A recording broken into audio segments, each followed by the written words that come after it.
Bismillah.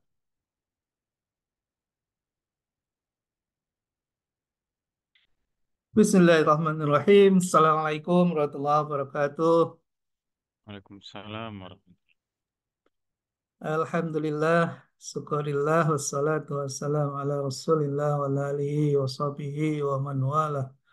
La hawla wa la quwata illa billah, rabbi israh li sadri wa yassir li amri, wahlul 'uqdatam min lisani yafqahu qawli, amma ba'd. Para mahasiswa, ikhwan wal akhwat rahimakumullah, alhamdulillah.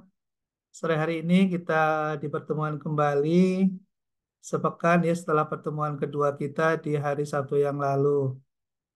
Alhamdulillah, syukur kehadirat Allah Ta'ala telah memberikan kita kesempatan untuk bisa bertemu kembali walaupun lewat virtual. Berharap semuanya dalam keadaan sehat walafiat, lahir batin, dan tentunya sedang syaum. Mudah-mudahan segala amal soleh kita selama bulan Ramadan ini diterima oleh Allah Subhanahu wa taala. Amin. Eh, Materi kita ya pertemuan ketiga ini kita akan bahas tentang pemetaan kebijakan pendidikan Islam. Sebelumnya kita sudah membahas ya mengenai materi tentang strategi. Nah, sekarang kita akan fokus kepada kebijakan ya. Lalu apa kaitannya antara manajemen, strategi, dan kebijakan? Kita sudah bahas di pertemuan yang pertama ya bahwa manajemen itu adalah payungnya dalam rangka untuk menyusun suatu perencanaan, kemudian kita mengorganize, menyusun struktur dan infrastruktur yang dibutuhkan dalam rangka mencapai suatu rencana, dalam rangka untuk menjalankan rencana, gitu ya. Kita butuh adanya struktur dan infrastruktur. Struktur itu adalah bicara tentang human resources yang dibutuhkan. Infrastruktur adalah kebutuhan sarana prasarana, policy, kebijakan, dan seterusnya dalam rangka untuk bagaimana human resources bisa akan mengendalikan dan menjalankan organisasi untuk mencapai tujuan yang telah dilaksanakan, yang telah direncanakan. Gitu ya. Lalu kemudian kita siapkan sistem directing, sistem bagaimana antar struktur bisa bekerja sama, kemudian bisa ada muncul leadership yang mampu untuk mengendalikan organisasi dan mengendalikan seluruh resources organisasi. Lalu kemudian agar mencapai tujuan secara efektif dan efisien diperlukan suatu sistem pengendalian. Bagaimana mengendalikan seluruh resources yang ada itu agar bisa kita pastikan sedang menuju pada tujuan yang telah kita tetapkan di awal. Itulah kemudian kita eh, langkah berikutnya baru kemudian bicara tentang strategi, gitu ya. Bagaimana upaya langkah-langkah yang akan dilakukan dalam rangka untuk mencapai tujuan yang di dalam rencana yang sudah kita tentukan tersebut, yang sudah ditentukan oleh organisasi. Nah, sekarang kita akan memetakan bagaimana membangun sebuah kebijakan pendidikan khususnya, terutama yang bersubjek keislaman dalam suatu institusi kelembagaan, apakah di tingkat dasar, ataukah menengah, ataukah tingkat pendidikan tinggi. Sebetulnya dalam struktur kebijakan hampir sama gitu ya, tapi akan berbeda dari sisi kontennya. Dari sisi substansinya sama, tapi dari sisi kontennya akan membedakan karena akan bicara tentang skala, tentang scope, tentang ruang lingkup, gitu ya. Kemudian juga bicara tentang size. Nah, disinilah yang kemudian kita akan coba untuk bahas satu persatu, ya mulai dari menyusun kerangka regulasi. Kita nanti akan melihat bagaimana regulasi dibutuhkan ya untuk mendukung adanya suatu kebijakan atau kebijakan dalam bidang pendidikan Islam khususnya. Lalu kemudian bagaimana menyusun struktur dan jaringan lembaga pendidikan Islam.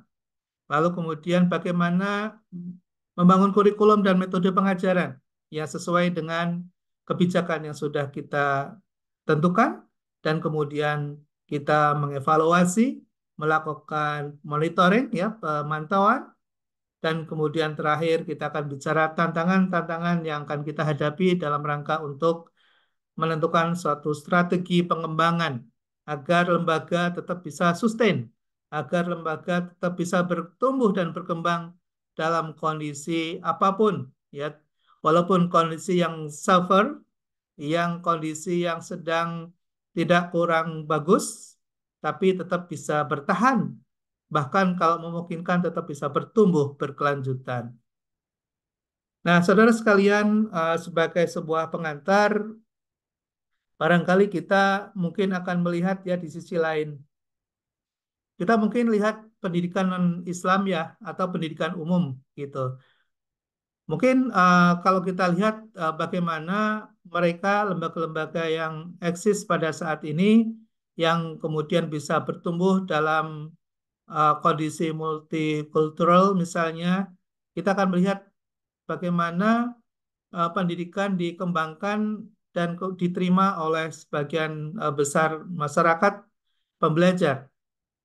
Mungkin ada sisi lain ya yang kita ketahui misalnya secara entitas kelembagaan mereka adalah lembaga di bawah misalnya naungan yayasan non-Islam, non-Islam misalnya. Ya, kita sebut misalnya di Salatiga ya ada Universitas Kristen Satya Wacana misalnya ya di Jawa Tengah. Di situ majoritinya para mahasiswanya misalnya kita ketahui mayoritas adalah beragama Islam ya. Tapi mereka masuk dalam sebuah pendidikan yang berlatar belakang eh, Protestan misalnya ya. Tapi orang-orang Muslim bisa menerima di lembaga tersebut misalnya.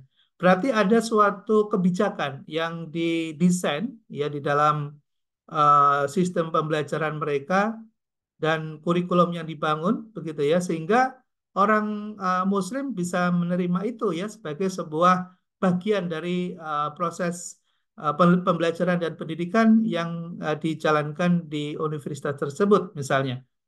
Nah, ini menjadi sebuah tantangan tersendiri bagi kita misalnya. Bagaimana misalnya di jaringan Muhammadiyah misalnya atau jaringan perguruan tinggi swasta Islam lainnya misalnya. Apakah kita bisa melihat berapa banyak ya misalnya mahasiswa non-Muslim yang belajar dan menjadi students ya dalam universitas Islam misalnya. Ya, ternyata tidak begitu banyak gitu ya. Nah, ini juga sebuah tantangan tersendiri. Bagaimana uh, kita mendesain, oh maaf, ini di sini sedang gempa. Gempa, iya gempa, maaf. Di Jawa Tengah sedang gempa. Ini gempa agak sedikit besar. Maaf, maaf, maaf. Astagfirullahaladzim. La ilaha illallah. Rasulullah. Sallallahu. Ilallah, la ilaha. Oh. Hmm. Kemarin Gimana? infonya kemarin di situ Bondo ya, Prof ya. Iya, ini sampai Pak? Pekalongan. Saya sedang di Pekalongan ini. Ini terasa banget goyangan, goncangan ini. Allahu Akbar. Semoga dalam lindungi. Insyaallah. Allah. Ya Allah, ya Hafiz. Ya Allah, ya Hamid. Kalau tidak memungkinkan cari tempat yang selamat aja, Prof. Dan bisa Ya, dipindah. iya, nggak apa-apa. Insya Allah.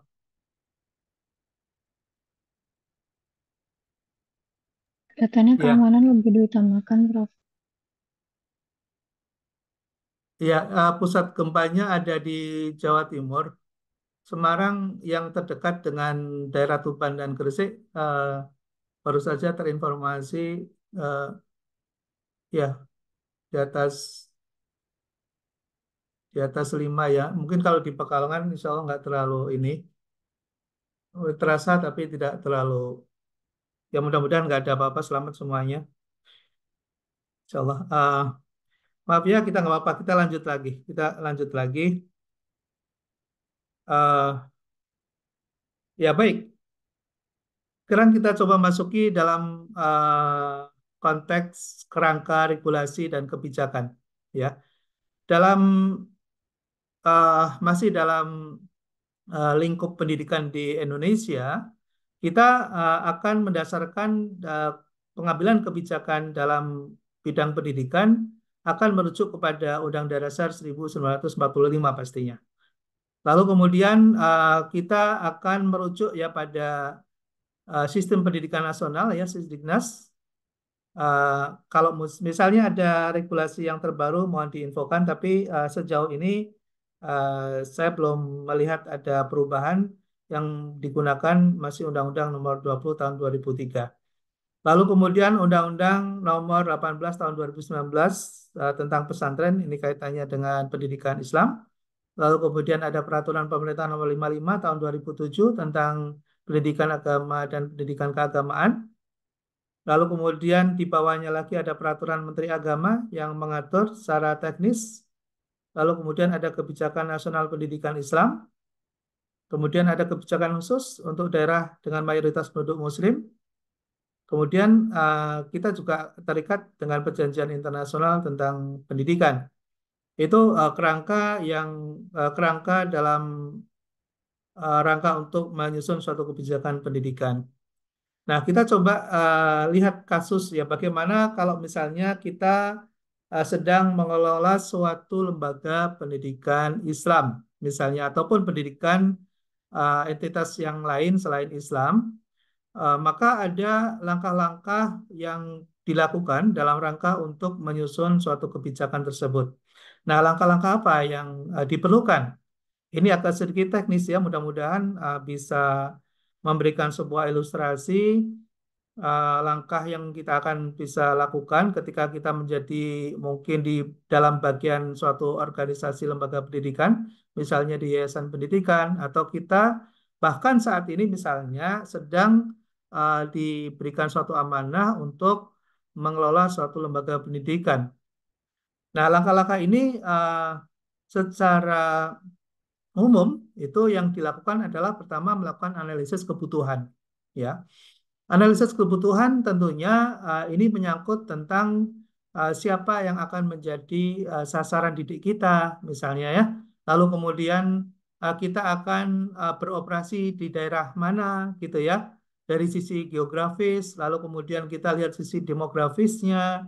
Demografis berarti di dalamnya akan bicara tentang tentang umur, kemudian tentang gender, kemudian juga tentang ekonomi, yes, kelas ekonomi, lalu juga terkait dengan pekerjaan mayoritas masyarakat uh, yang terkait, kemudian juga akan bicara dari sisi keragaman keberagamaan yang ada di wilayah tersebut, gitu ya.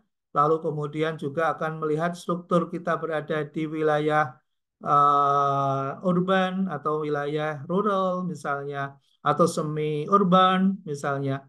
Lalu kemudian kita misalnya berada di wilayah kepulauan atau kita berada di suatu daratan, beroperasi misalnya di daerah ibu kota, kota metropolis, di kota provinsi atau di kabupaten kota, atau bahkan kita beroperasi misalnya di suatu desa atau kelurahan misalnya ya. Jadi kita perlu melakukan sebuah analisis di mana lembaga kita nanti akan beroperasi yang nanti akan terkait dengan struktur baik struktur kurikulumnya, infrastruktur yang dibutuhkan dan seterusnya akan sangat terkait dengan kondisi lingkungan atau kita di awal sudah pernah membahas tentang lingkungan internal gitu ya.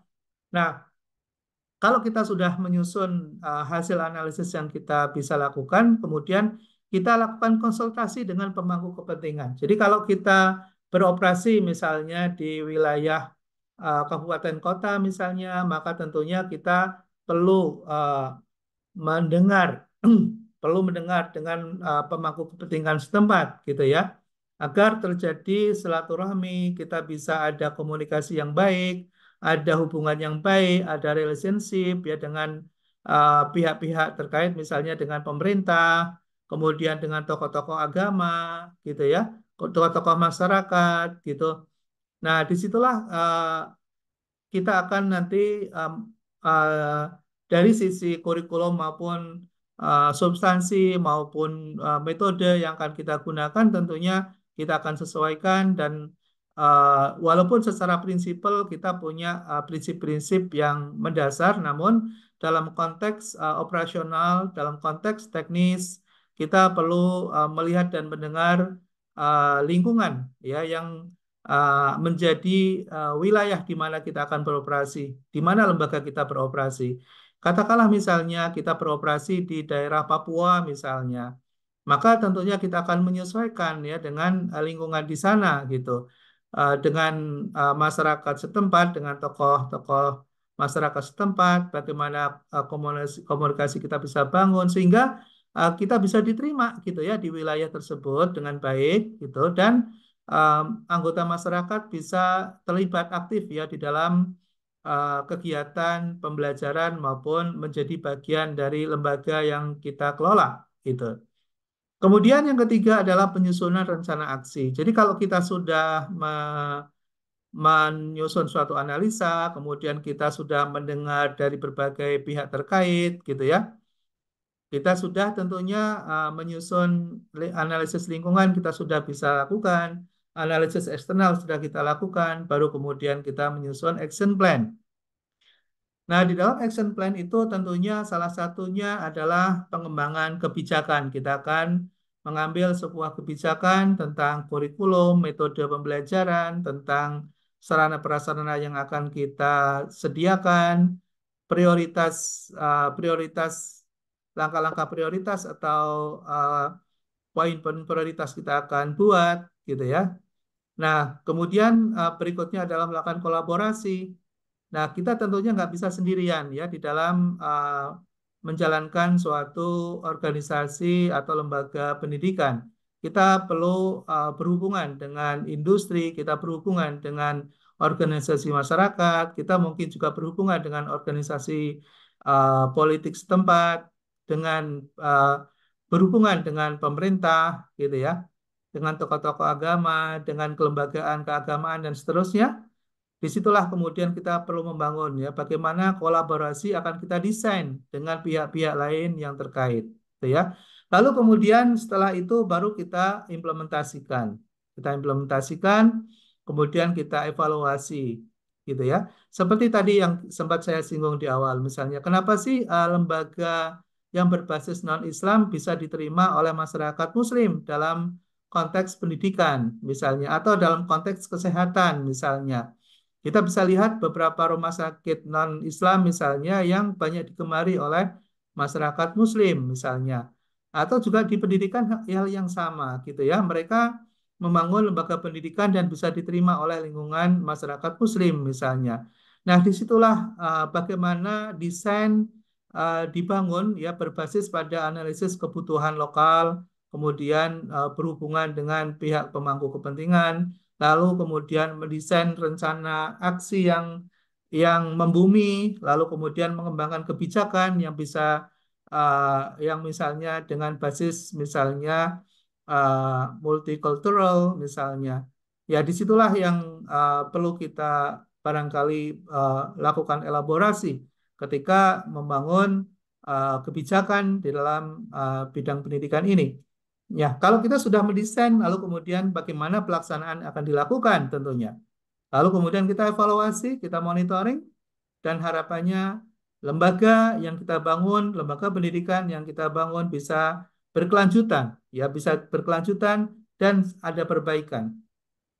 Nah, saudara sekalian, mungkin berikutnya tadi sebetulnya sudah kita jelaskan ya bagaimana analisis kebutuhan itu dilakukan.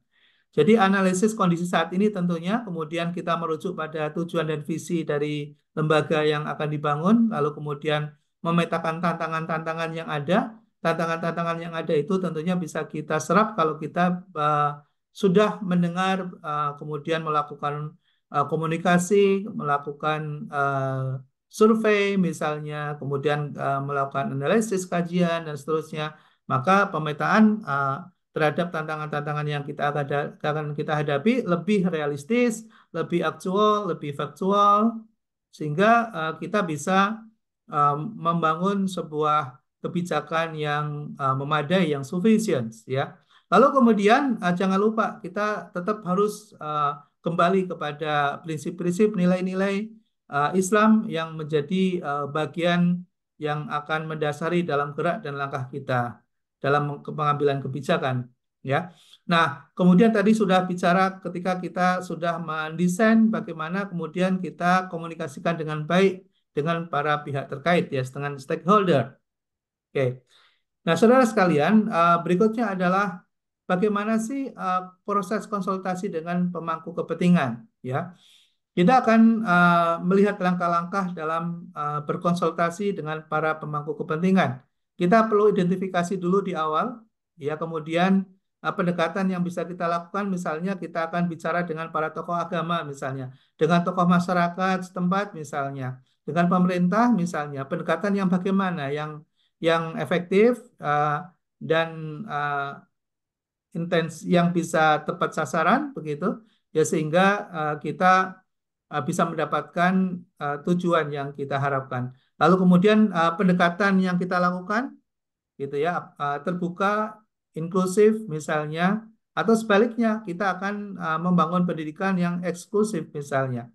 Ya, ini kembali kepada strategi, visi, dan misi yang sudah kita buat di awal. Lalu kemudian menyusun pertanyaan dan topik diskusi ketika kita akan berkonsultasi dengan pemangku kepentingan, maka susulah pertanyaan-pertanyaan terlebih dahulu sehingga tujuannya bisa kita capai. Lalu kemudian apakah mungkin misalnya kita perlu didampingi oleh fasilitator yang kompeten misalnya. Lalu kemudian jangan lupa hargai beragam pendapat untuk mendapatkan respon yang positif, ya, dari para pemangku kepentingan. Lalu kemudian dokumentasikan hasilnya, lalu terakhir adalah beri umpan balik, kemudian tidak lanjuti, gitu ya. Nah, berikutnya adalah menyusun rencana aksi. Jadi setelah kita mendokumentasikan, mengkoleksi berbagai data informasi yang kita susun untuk menyusun sebuah rencana aksi, di mana kita berharap bahwa masukan-masukan hasil dari analisis yang kita sudah lakukan sebelumnya, baik dari pemangku kepentingan, pemerintah, misalnya, untuk bisa meningkatkan kualitas pendidikan kita, aksesibilitas pendidikan kita, ya, relevansi dengan pendidikan tinggi Islam, misalnya, kalau kaitannya dengan pendidikan tinggi. Nah, rencana ini mungkin akan mencakup program pengembangan kurikulum, misalnya pelatihan untuk tenaga pengajar, misalnya. Lalu kemudian peningkatan fasilitas yang dibutuhkan, misalnya. Kemudian inisiatif penelitian atau riset dan pengembangan yang diperlukan, gitu ya. Nah, di dalam rencana aksi ini, kita akan memiliki kualitas, akan berbobot kalau misalnya tadi data informasi di depan sudah kita bisa dapatkan dengan baik, sehingga program kurikulum yang kita kembangkan sesuai dengan kebutuhan, kemudian tenaga pengajar di Tendik maupun di tenaga guru dan dosen, kita bisa lakukan skill up, gitu ya, untuk memenuhi standar kebutuhan dari lingkungan atau standar pendidikan yang kita harapkan, ya. Baru kemudian setelah itu kita mengembangkan kebijakan. Jadi setelah kita membuat rencana aksi, gitu ya, lalu kita dalam hal ini bisa saja sebagai regulator kalau misalnya kita kebetulan menjadi bagian dari ASN, ya, pemerintah yang diberikan tugas di bidang pendidikan misalnya, atau kita dalam konteks di dalam sebuah yayasan pendidikan yang mengelola kegiatan pendidikan misalnya, atau kita yang menjadi bagian misalnya dari pemangku kepentingan pendidikan, ya, misalnya menjadi bagian dari komite pendidikan misalnya, walaupun tidak langsung sebagai policy maker, tapi ikut serta di dalam memberikan warna, ya, bagi kebijakan pendidikan terkait, ya. Nah, apa yang kita perlu siapkan dan perlu kita tetapkan, misalnya standar pendidikan, ya, penetapan standar pendidikan. mekanisme akreditasi untuk memastikan bahwa proses pendidikan berjalan sesuai dengan standar-standar yang sudah ditentukan, ya sesuai dengan regulasi. Kemudian juga adanya dukungan keuangan, ini juga menjadi bagian yang sangat vital. Jadi kalau kita membuat sebuah kebijakan, tentunya akan memikirkan bagaimana kita bisa mendapatkan sumber-sumber pendanaan yang cukup, yang memadai, misalnya. Kemudian juga pengembangan pembangunan infrastruktur pendidikan. Nah, inilah yang terkait dengan pengembangan kebijakan yang kita siapkan dan akan kita lakukan. Lalu kemudian berikutnya kolaborasi antar instansi. Nah, di sini kita perlu melihat ya pemangku kepentingan yang akan bisa bersama-sama mendorong agar institusi pendidikan yang kita kelola itu bisa berkembang, tidak dibatasi hanya karena masalah-masalah internal resources, ya. Ya, terkadang ketika kita menyusun sebuah rencana dan kebijakan pendidikan, kita sebagian besar terpaku pada seberapa banyak sih kita punya dana untuk pengembangan pendidikan. Nah, disitulah yang kemudian menjadi membonsai gitu ya pemikiran dan gagasan-gagasan yang produktif gitu ya untuk sebuah institusi bisa berkembang atau justru melakukan sebuah lompatan ya sebuah lompatan kuantum gitu. Nah, ini akan sangat menentukan bagi kita, terutama yang diberikan suatu amanah kebijakan menjadi pemimpin-pemimpin di lembaga-lembaga pendidikan. Ketika kita sedang membangun sebuah rencana pengembangan, janganlah kemudian kita dibonsai oleh kondisi keuangan internal. Ya, karena kalau kita dibonsai dengan kondisi keuangan internal, maka inovasi, ide-ide, dan kreativitas akan tidak muncul. Jadi, buatlah sebuah desain, ya sebuah desain pendidikan yang ideal menurut kita. Bagaimana sih pendidikan yang ideal itu? Pastinya semua serba berkualitas, ya pengajarnya berkualitas, infrastrukturnya berkualitas, gitu ya. Kemudian kurikulumnya juga berkualitas, gitu ya. Nah, baru kemudian kita bicara bagaimana cara mencapainya, gitu ya. Gimana cara mencapainya, gitu. Jadi kalau kita sudah menentukan standar yang tinggi, lalu kemudian kita bicara bagaimana strategi untuk mencapainya, maka minimal kita akan dituntut untuk berpikir sangat keras, gitu ya. Bahkan kemudian kita akan melakukan elaborasi sumber-sumber resources di luar kita, di luar institusi kita, di luar yayasan kita, gitu ya.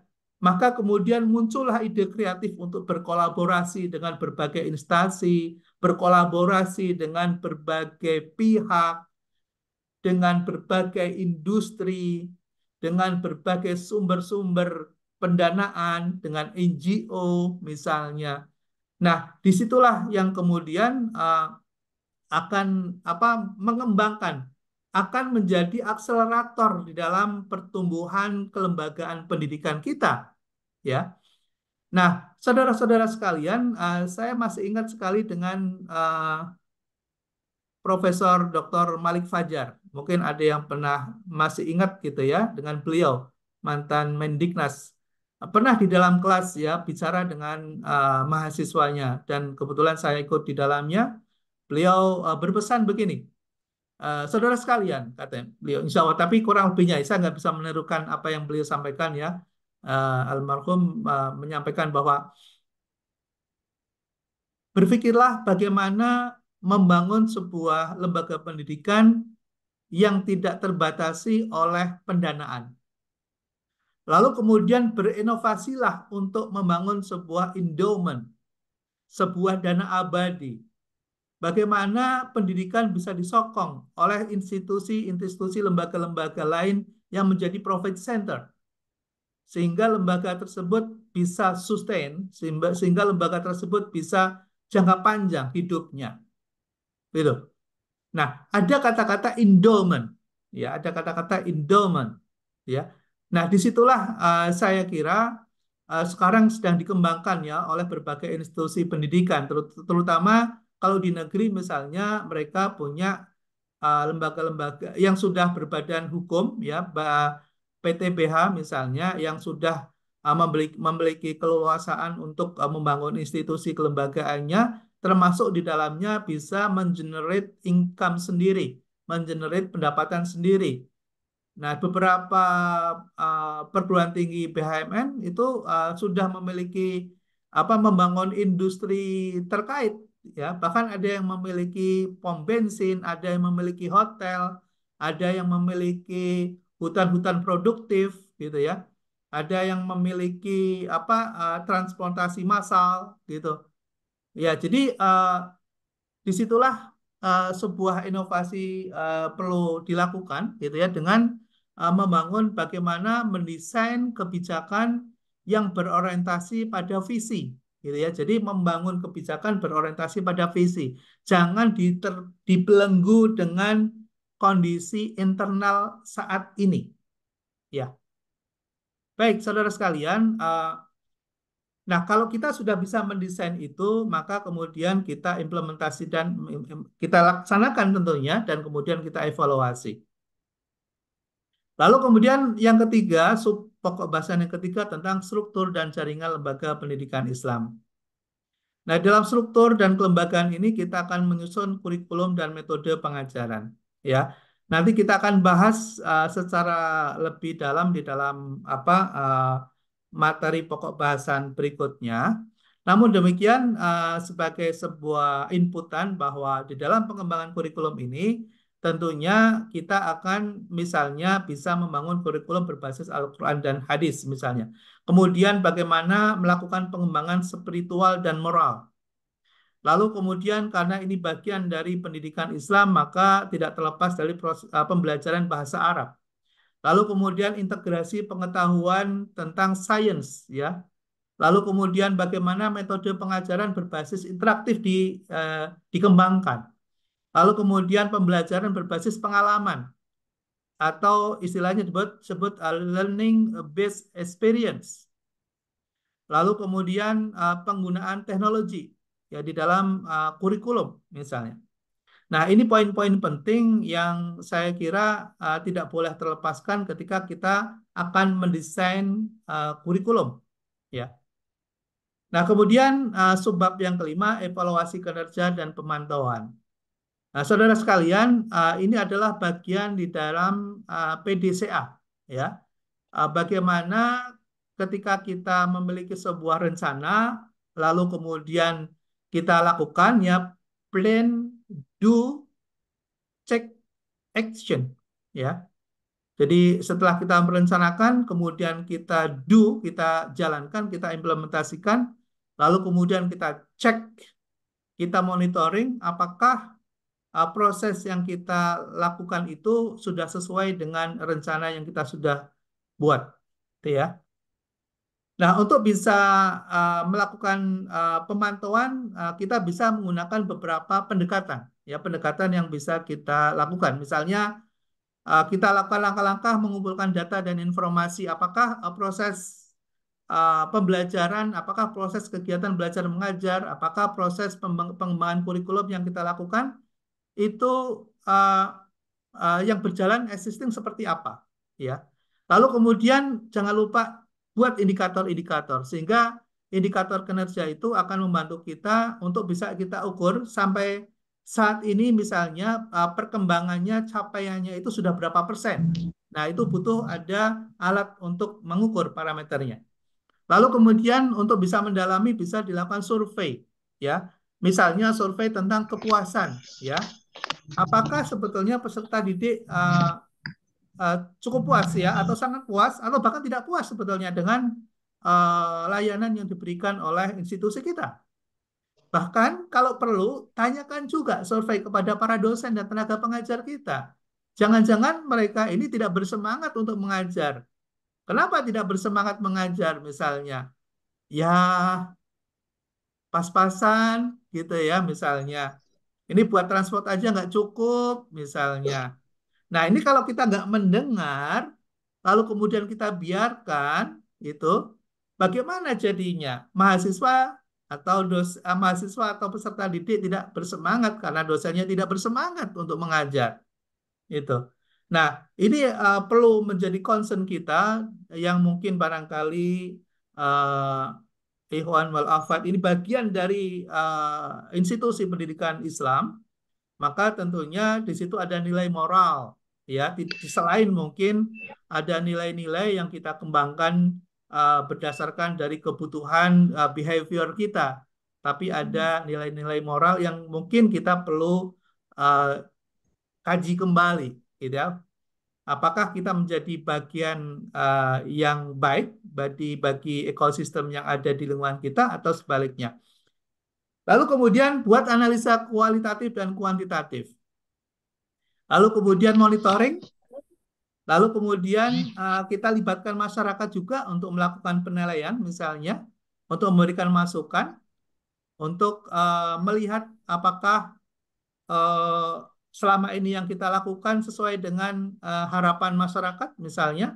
Seperti yang terjadi misalnya ya, mungkin saudara sekalian mendengar waktu yang tidak berapa lama dari sekarang, ya beberapa waktu yang lalu atau tahun yang lalu, ada pendidikan lembaga Islam yang sangat besar di Jawa Barat, ya, di Indramayu khususnya, yang kemudian karena masyarakat setempat itu tidak barangkali terkomunikasikan dengan baik, kemudian tidak ada dampak terhadap lingkungan, kemudian sangat eksklusif misalnya. Nah, menjadi bermasalah. Masyarakat justru melakukan suatu penolakan terhadap eksistensi dari kelembagaan pendidikan tersebut gitu ya, karena tadi ya mungkin secara internal lembaga tersebut tidak cukup baik dalam melakukan komunikasi massa, kemudian relationship dengan pemangku kepentingan gitu ya. Nah, yang kemudian memunculkan suatu eksklusivitas yang akhirnya menjadi tidak karena tidak inklusif, tidak menjadi bagian dari masyarakat, akhirnya ditolak keberadaannya. Nah, ini saya kira juga menjadi concern kita di dalam melakukan pendekatan. Lalu kemudian retrospektif dan melakukan evaluasi program. Apakah program-program yang kita bangun sudah sesuai dengan rencana yang ada, sesuai dengan visi dan misi kita. Nah, terakhir adalah bicara tentang tantangan dan strategi pengembangan. Nah, disinilah poin-poin yang nanti kita perlu evaluasi, perlu kita lihat kembali isu-isu terkait dengan kualitas pendidikan, misalnya. Gimana eksistensi dan current condition kita saat ini, lalu kemudian kita ukur apakah kualitas pendidikan yang kita sedang jalankan ini memenuhi standar atau tidak. Lalu kemudian aksesibilitas dan kesetaraan misalnya menjadi salah satu isu penting ke depan, ya. Misalnya kita apakah bisa menerima masyarakat yang hanya sekedar the have saja misalnya, atau kita akan cari di middle income, masyarakat menengah, atau kita cari yang the poor, masyarakat miskin, atau the poor of the poorest, atau masyarakat yang miskin dari yang termiskin bisa ikut dalam proses pendidikan di lingkungan kita atau tidak misalnya. Ini menjadi isu ke depan, ya, aksesibilitas dan kesetaraan di dalam hak dalam pendidikan yang kita mau bangun ke depan. Lalu kemudian kurangnya sumber daya. Ini juga akan menjadi isu, ya, kurangnya sumber daya karena relevansi dan linearitas dan inlintas ya di dalam antara peserta didik misalnya dengan para pendidiknya itu harus inline gitu ya. Saudara-saudara sekalian, ini mungkin ada yang merasa resah ya dengan sistem yang sekarang sedang coba misalnya sedang kita lakukan bersama ini. Wah, ini Prof Bagio gitu ya, tugasnya banyak kali gitu ya. Ini harus pakai ngeklik-ngeklik segala gitu ya.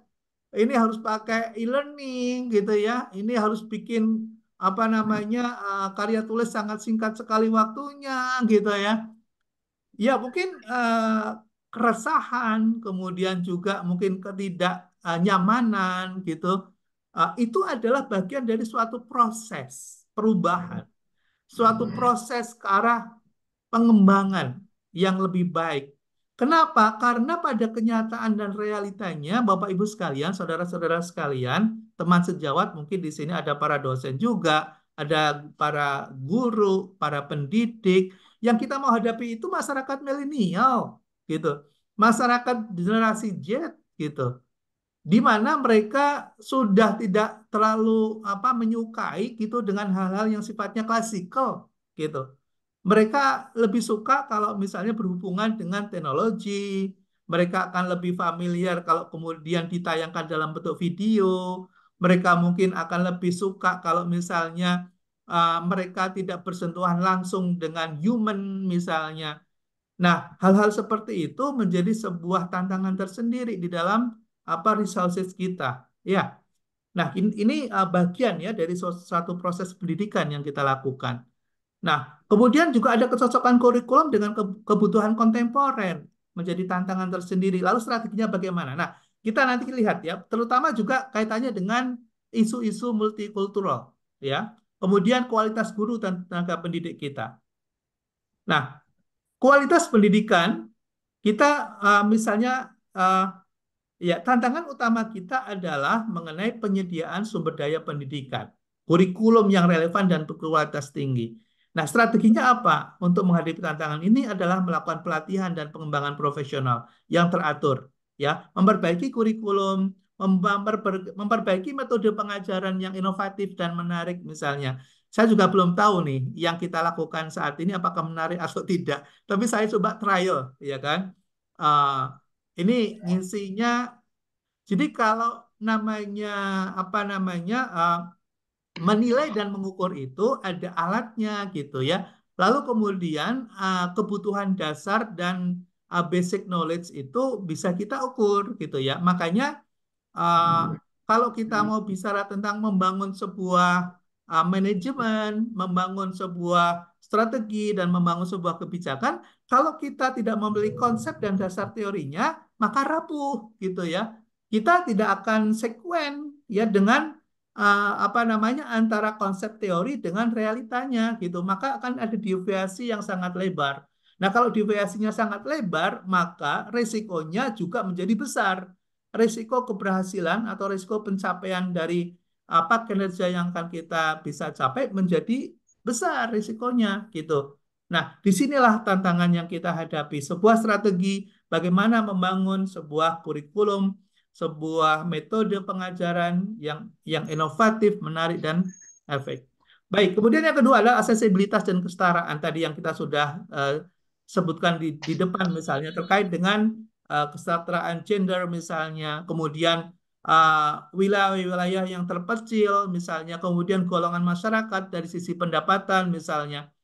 Nah, di situ apakah kita bisa membuka akses itu dengan baik atau tidak di dalam lembaga kita? Ini akan menjadi pertanyaan dan tantangan tersendiri. Kemudian yang ketiga, kurangnya sumber daya tadi sudah kita coba bahas, lalu kemudian kecocokan kurikulum dengan kebutuhan kontemporer ini juga akan menjadi tantangan.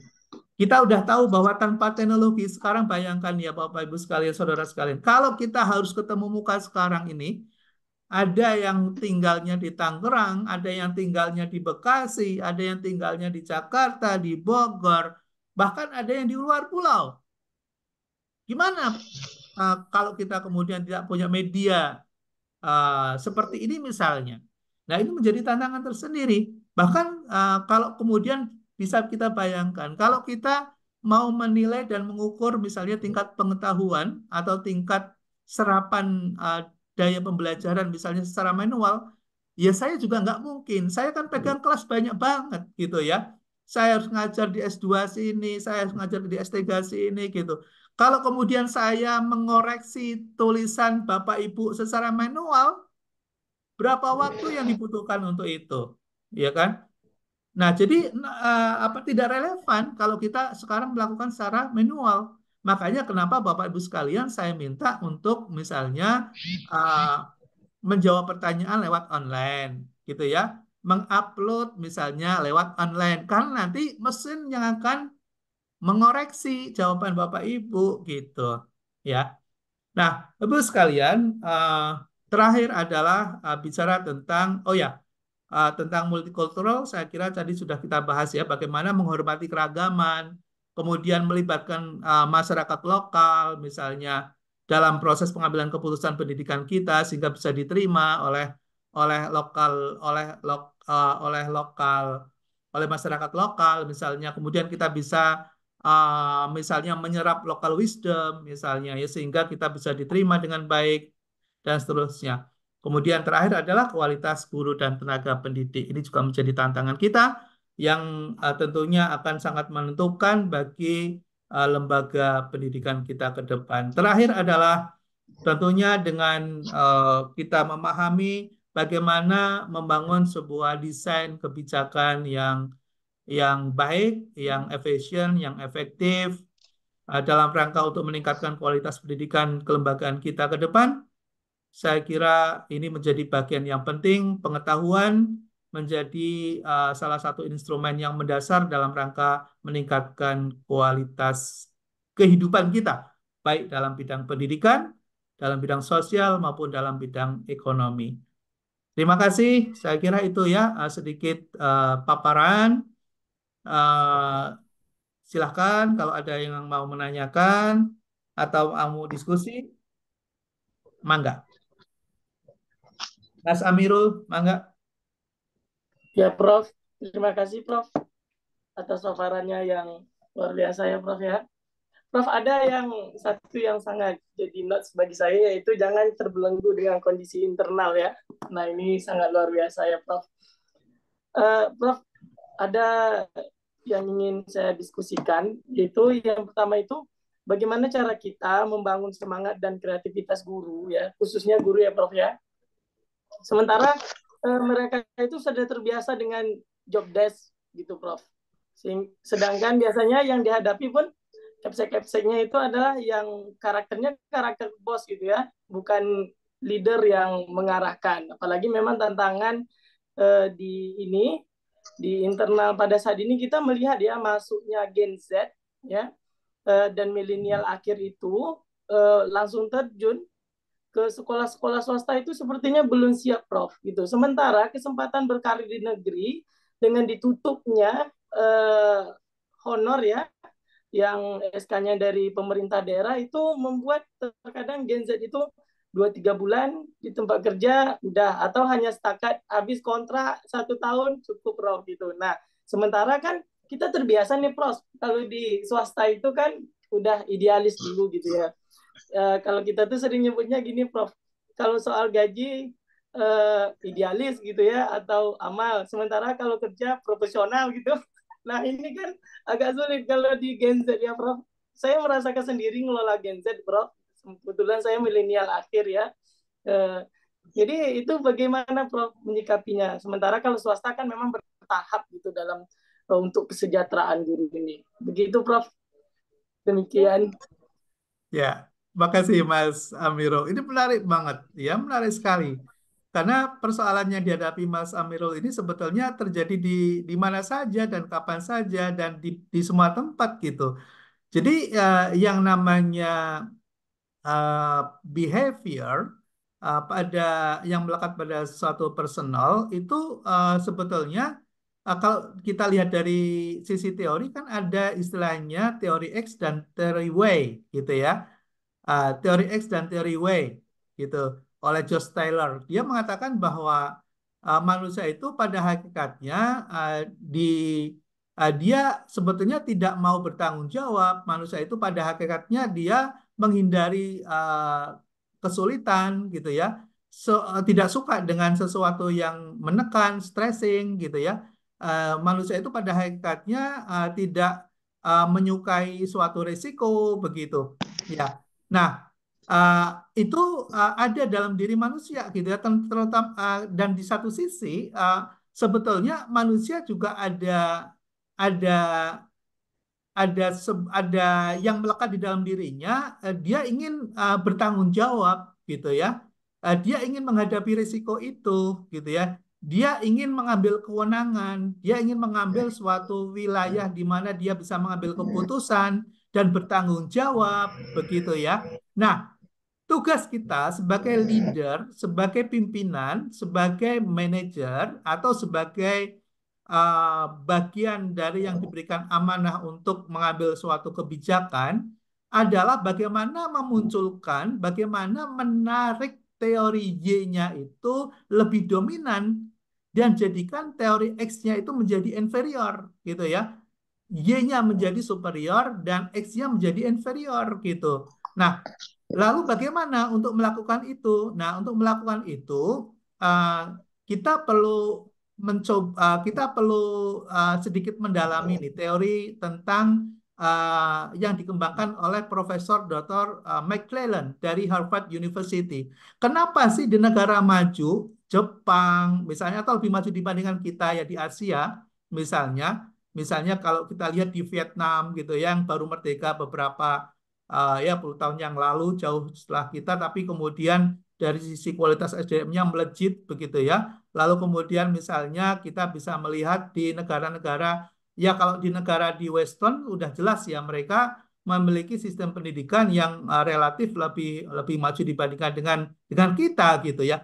Kenapa bisa begitu gitu ya? Karena tadi mereka sangat memahami bagaimana mengambil sesuatu yang positif, membesarkan sesuatu yang positif, dan kemudian menekan yang negatif. Ya, nah disitulah yang kemudian dikembangkan oleh Profesor Dr. McClellan itu dengan yang namanya achievement motivation. Nah, ada bagaimana manusia itu sebetulnya terdiri dari 3 unsur kalau menurut David McClellan di dalam sebuah disertasinya, dan kemudian menjadi sebuah best practice dalam pengembangan SDM dalam pendekatan psikologis ya, secara psikologi dengan menggunakan pendekatan psikologi. Nah, ada yang namanya need for achievement, ada yang namanya need for affiliation, ada yang namanya need for power. Ya, jadi ada kebutuhan untuk berprestasi, ada kebutuhan untuk berafiliasi, ada kebutuhan untuk berkuasa. Nah, kalau manusia atau human itu need for achievement-nya kecil, maka dia akan cenderung untuk menjadi manusia X. Manusia yang bekerja hanya diperintah. Manusia yang menghindari tanggung jawab. Manusia yang tidak mau menanggung risiko. Manusia yang tidak bertahan dalam sebuah tekanan, stressing. Nah, kalau kita tidak sebagai seorang edukator, sebagai seorang pendidik, sebagai bagian dari yang ingin menjadi agent of social change, ingin menjadi bagian, ingin merubah masyarakat, apalagi yang saat ini sedang duduk di dalam lembaga pendidikan, misalnya, tidak memahami tentang teori-teori psikologi, dan kemudian bagaimana menerapkan pendekatan-pendekatan yang ada untuk bisa mengembangkan teori Y-nya, dan kemudian meningkatkan need for achievement-nya, misalnya, dengan yang namanya achievement motivation training, misalnya, ya, maka yang ada tidak akan bisa berubah. Human yang ada di situ tidak akan bisa berubah. Karena yang kita perlu ubah itu apa sih sebetulnya? Yang kita perlu ubah adalah mindset, cara berpikir. Ya, cara berpikir. Karena cara berpikir itulah yang nanti akan mengubah cara laku dia, cara bertindak dia. Gitu. Nah, cara tindak dia itu kalau kemudian kita bisa jaga akan menjadi suatu habit, menjadi suatu kebiasaan. Nah, kalau habit itu kemudian bisa berlangsung terus, maka akan muncul sebuah peradaban.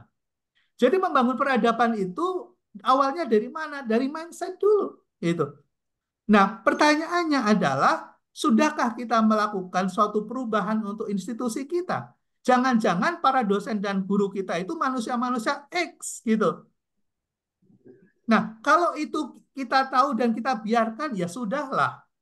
Ya, maka pendidikan kita tidak akan bisa berkembang.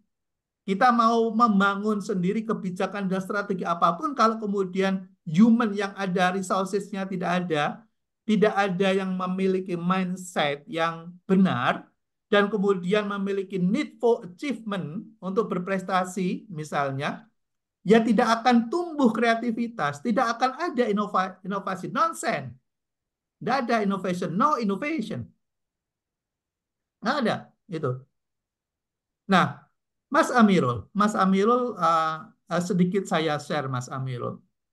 Ya, saya tanpa bermaksud apapun untuk bicara tentang diri saya. Tapi kalau saya bicarakan orang lain kan, saya kira kurang nggak pas juga. Saya bicara tentang diri sendiri misalnya. Saya itu di lembaga pendidikan kecil, Mas.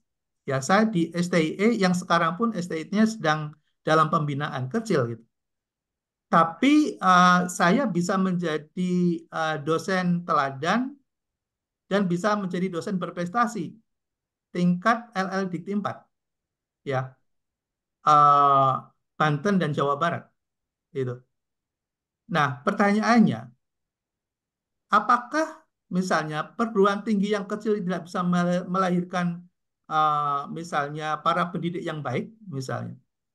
Bisa gitu. Apakah lembaga yang kecil itu tidak bisa menghasilkan manusia yang berkualitas? Bisa gitu. Jadi jangan melihat institusinya, Mas. Melihat human-nya yang harus kita ubah, human yang ada di dalamnya harus kita ubah gitu. Nah, jadi untuk menjadi besar itu kalau kita berpikir infrastruktur misalnya yang menjadi komandonya dalam mengembangkan institusi, saya kira keliru. Ya, kita awali dari membangun human-nya dulu, manusianya dulu. Nanti disitulah akan bertumbuh, berkembang menjadi akseleratif ya, menjadi sangat cepat itu. Kalau kemudian di dalamnya adalah manusia-manusia yang kreatif, inovatif gitu ya, penuh dengan prestasi. Ya, penuh dengan prestasi. Ya. Jadi saya kira itu Mas Amirul.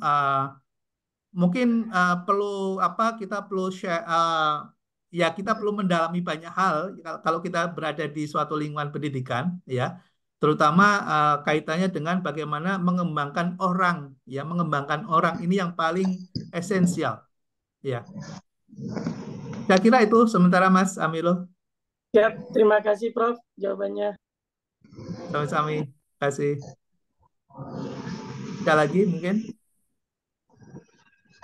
Mbak Pauline, Ya, ada hand raise, makasih Prof. silakan. Mangga. Izin minta masukannya tentang kebijakan ini, Prof. Kebijakan nasional. Pendidikan kita itu sebentar lagi akan masuk ke Indonesia Emas ya, Prof. Tapi kualitas pendidikan kita belum bisa bersaing di negara lain gitu, walaupun ada peningkatan. Yang ingin kami dapatkan masukan, Prof. Kebijakan seperti apa? Karena kebijakan selama ini terlihat tidak memandang kualitas pendidikan di Indonesia yang antara Jawa dengan luar Jawa itu sangat jauh. Bahkan IPM Jawa dengan IPM 3T itu berjarak 10 tahun. Tapi kebijakannya satu gitu, Prof. Kebijakan nasional pendidikannya satu. Kemudian juga dengan baseline yang dipakai oleh nasional, misalnya baseline APK aja. Saya yakin apapun baseline atau indikator nasional itu sumbangsi terbesarnya di pendidikan di daerah Jawa dan Sumatera sebagian.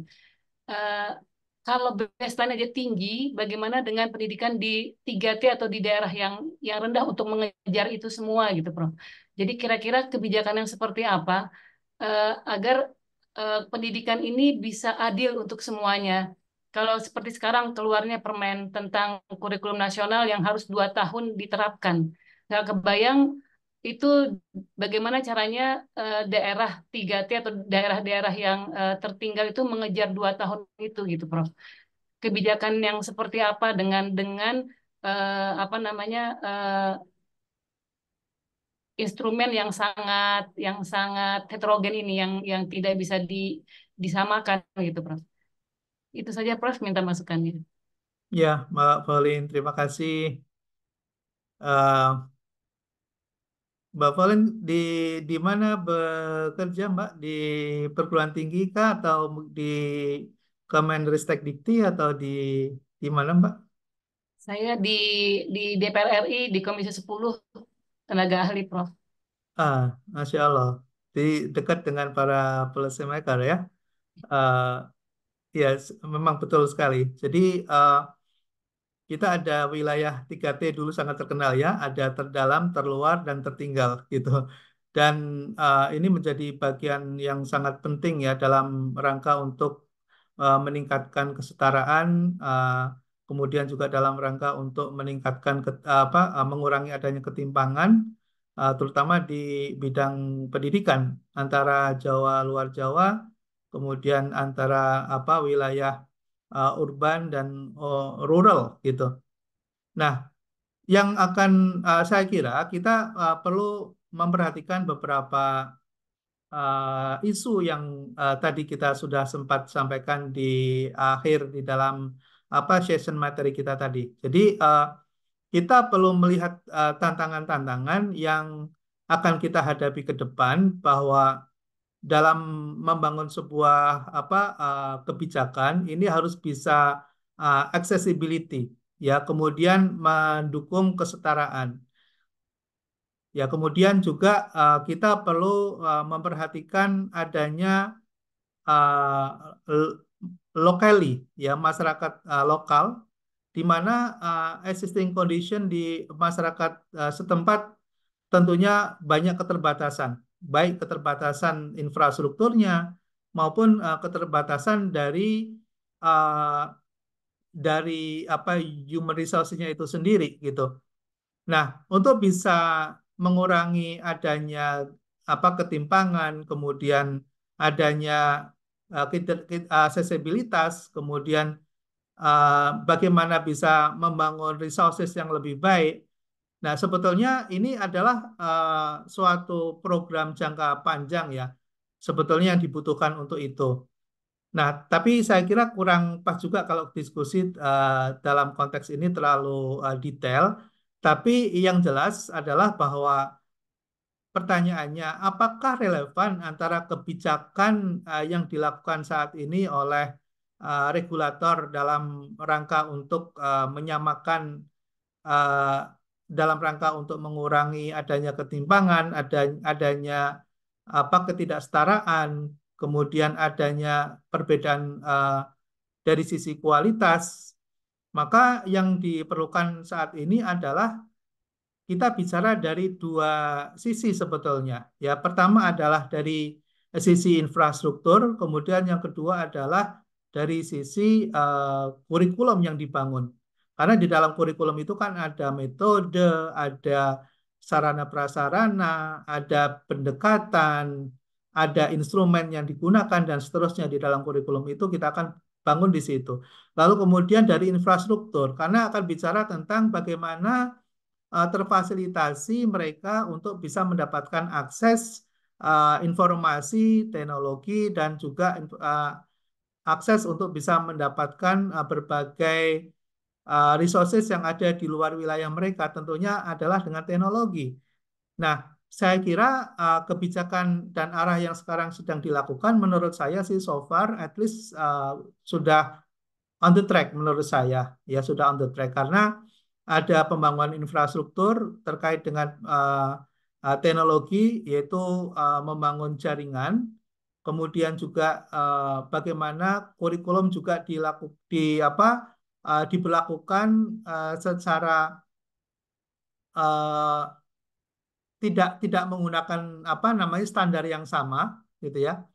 Karena kan kita melihat misalnya dalam konteks kurikulum misalnya di dalam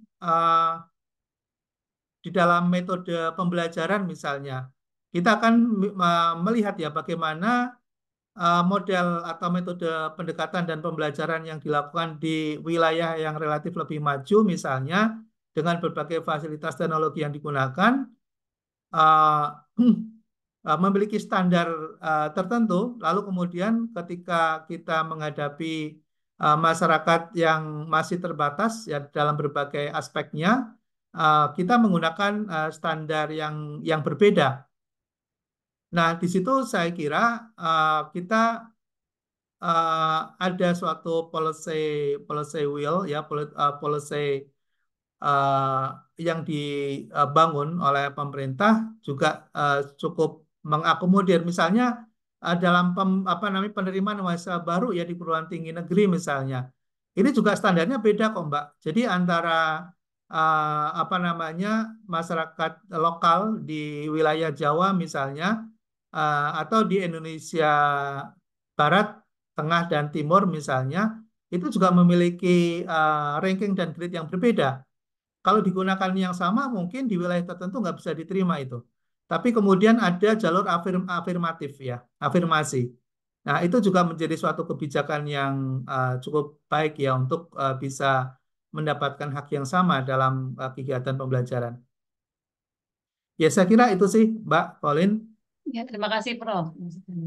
Ya, sama-sama. Ada lagi mungkin, Bapak Ibu sekalian? Ini kalau di wilayah timur mungkin sudah mau buka ya. Ada yang dari wilayah timur nggak ya ini? Dari Sulawesi, Bali, Maluku? Selamat berbuka bagi yang berada di wilayah timur.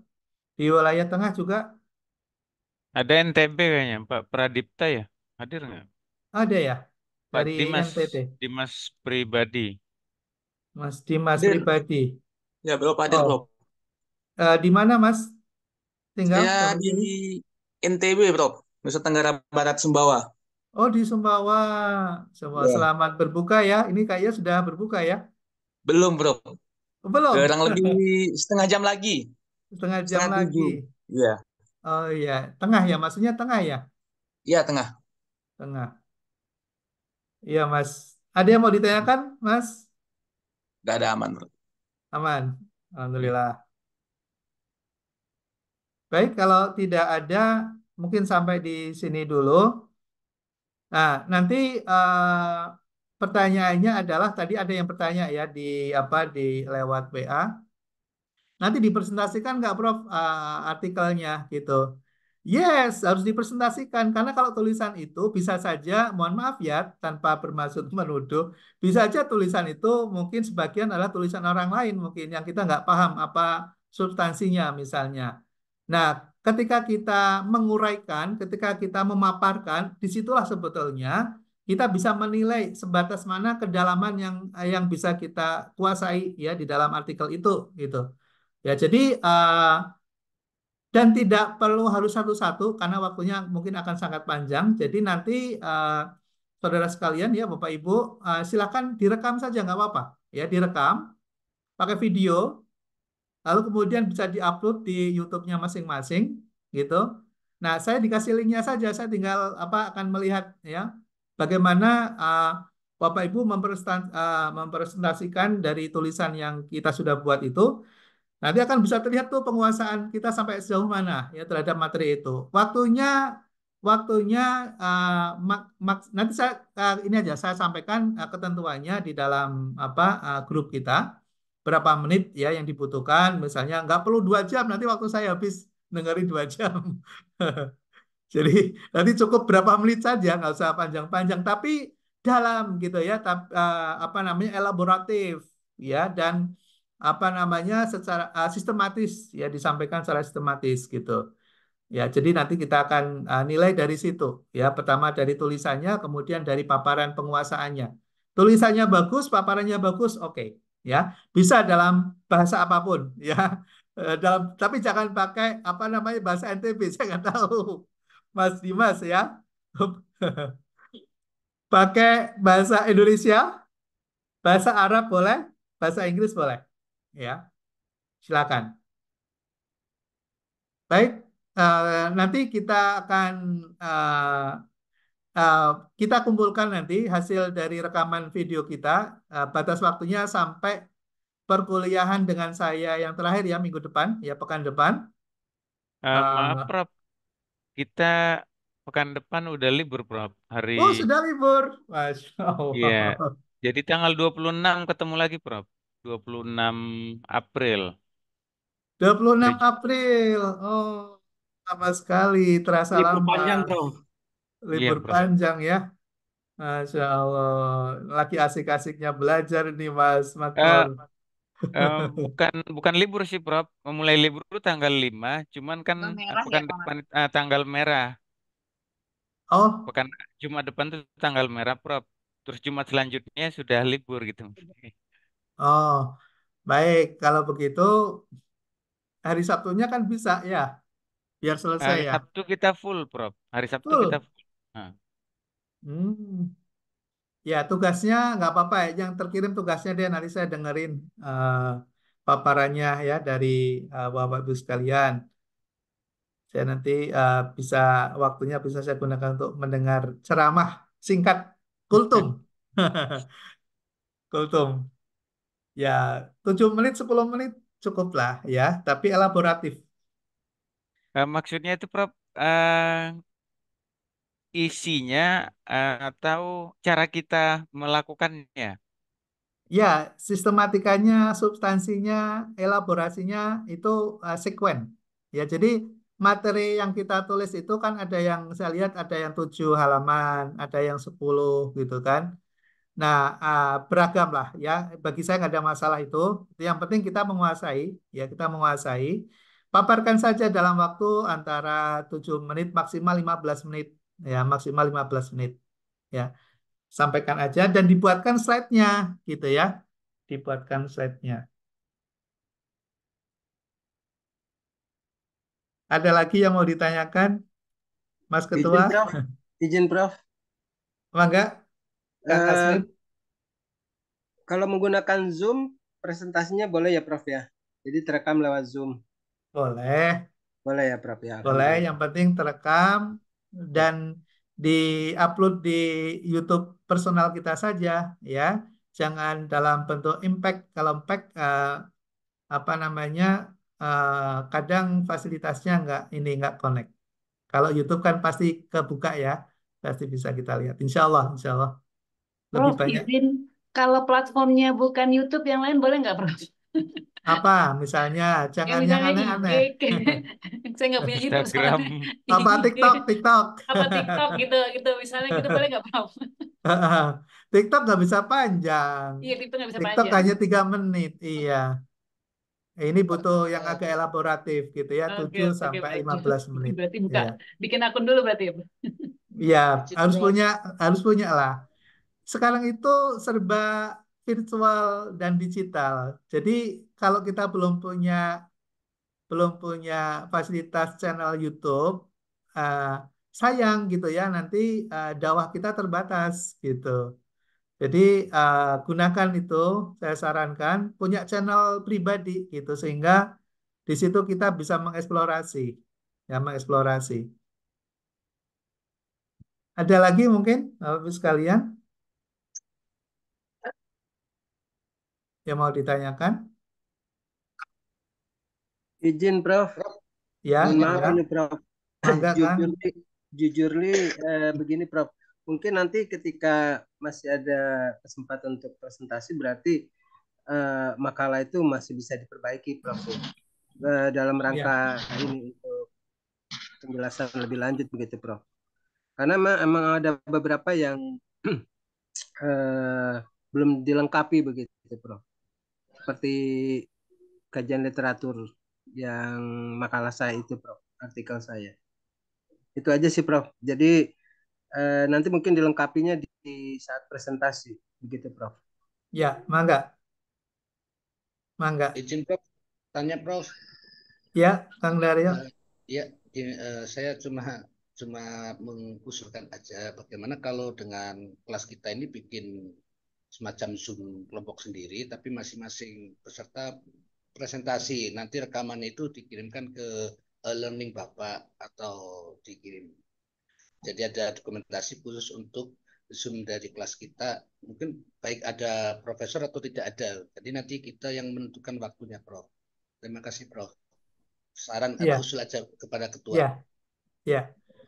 Ya, makasih Kang Daryo. Sebetulnya saya ada maksud lain sih, kenapa saya paksa buat YouTube gitu ya. Karena kita mesti memang seharusnya sekarang dan waktunya untuk punya channel sendiri. Ya, untuk punya channel sendiri. Ya, mungkin kalau misalnya ingin lihat di channel saya, ya di channel saya itu sudah lumayan banyak tuh, gitu ya. Dan itu sangat bermanfaat banget ketika nanti kita banyak banyak banyak manfaatnya, ya. Jadi seperti tadi Mbak Pauline bilang, kalau TikTok gimana gitu misalnya. Memang saya berharap kita punya channel YouTube, karena di dalam YouTube itu kita bisa membuka akses, yang punya punya akses yang lebih lebih banyak. Ya, makasih Kang Daryo, masukannya eh, sangat baik ya. Cuma saya berharap ada maksud lain saya agar kita punya channel YouTube sendiri. Targetnya itu. Siap, Prof. Siap. Iya, Tuhan. Jadi YouTuber ya, Prof ya? Jadi YouTuber, betul. Izin Prof, izin Prof Saya sebentar. kurang pede, Prof, jadi YouTuber, Prof. Sebab bahasanya ngapak, Prof. Tetangga saya lah. Iya, Prof. Prof, izin sedikit Prof. Enggak, Kang. Saya kan sudah ada ini sendiri, channel sendiri Prof, meskipun Ya. memang uploadnya juga praktis sudah tidak aktif lagi begitu Prof. Jika menggunakan channel lama nggak apa-apa ya Prof ya, karena itu juga nggak apa-apa. kelas saya. Baik, Ya. terima kasih Prof. Ya, Tuhan. Enggak apa-apa. Ada lagi yang mau didiskusikan? Siap, Prof. Saya Insyaallah. Prof. Iya, Mbak Koko, enggak. Prof, maaf saya itu kemarin terlambat sama sekali tidak mengetahui informasi perkuliahan. Kemudian saya pergi umroh. Jadi selama 3 minggu mungkin karena memang saya berangkatnya Sabtu hari Jumat. Jadi nggak ikut sama sekali, banyak ketinggalan, terlewatkan. Semua yang saya klik itu belum mengerjakan, tapi tidak bisa dibuka lagi. Jadi bagaimana? Oh, ya, ya Teh Koko, tenuhun informasinya. Iya, nanti pada waktunya akan saya buka kembali agar bisa diakses bagi yang belum masuk. Tapi belajar dulu Teh Kokom, jangan langsung dikerjakan. Pelajari Ya, dulu, siap baru Bapak. nanti di ini ya dicoba. Nanti saya buka. Termasuk waktu mengirim ini juga saya salah ngirim artikel yang saya buat.